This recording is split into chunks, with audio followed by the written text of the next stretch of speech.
Zeus once left 2 eagles to fly from the edges of the horizon in order to find the center of the world.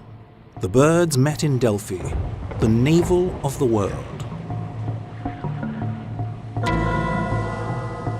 Swimming as a dolphin in the Corinthian waters and flying like a glowing star from the valley of Crissa to the hanging rocks of the Phedriades, Phevos led the Cretan sailors to serve the place he had chosen to settle and to offer the Greek nations the spirit of kindness, the sense of modesty, and of excellent behavior.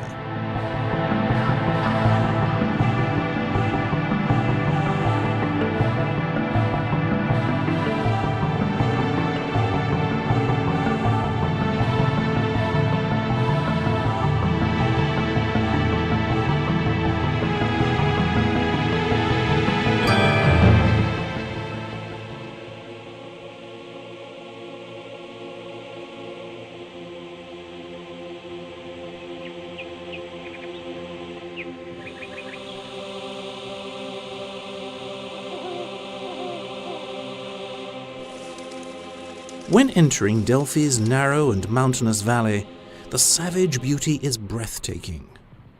It's not only the notorious fame throughout the centuries that allures you, it is also this measurably natural sculpture of oppositions, the harshly hanging cliffs of Parnassus, the immense 1,000-year-old olive grove of Crissa, the discreet highlighting of the pale fluctuations of the light blue sea of the Corinthian Gulf.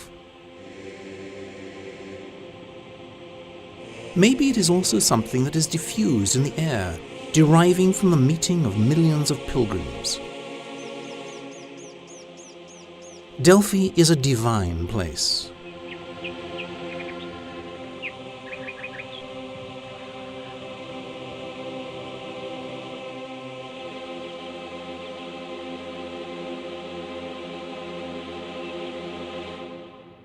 Homer's hymn is apt when describing Apollo's wandering after coming down from Olympus in order to find the ideal place to build his sanctuary and his oracle.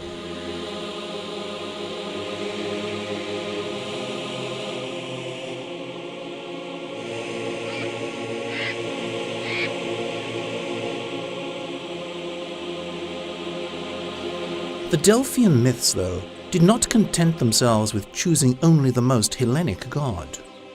3 months during winter, when Apollo travels to the hyper-norths, another Greek god becomes the master of Delphi, Dionysus.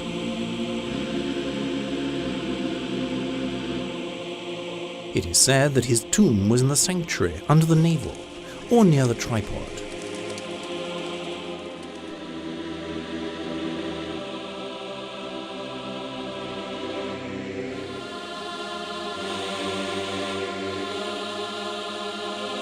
In the meantime, the enthusiasm and the frantic drunkenness that the god of wine spread around him replaced the spirit of order and the harmony that characterized the god of light.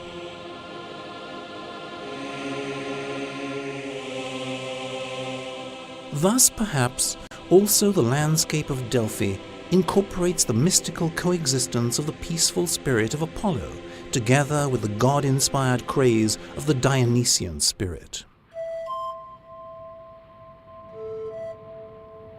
Delphi's world should be approached as in ancient times, with ancient rhythms, on foot. By this route, which is the same route taken by Pausanias on his voyages during the 2nd century BC, is the same mythical path of Apollo, who was enchanted by the otherworldliness of the place. The god could see beyond the sea's horizon, over the Peloponnesian mountains, the ship of the Cretan merchants coming from Knossos towards the north.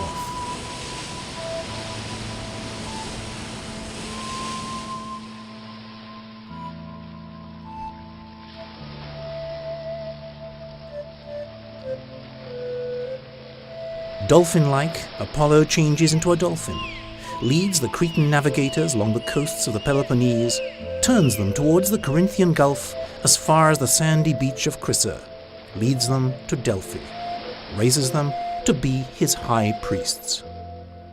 From the soft waves of the sea and the olive grove, the traveller's sight falls onto the dark colors of Parnassus, onto the enormous rock, which was torn into two pieces and became the Phedriades, onto the dark abyss that tore them apart.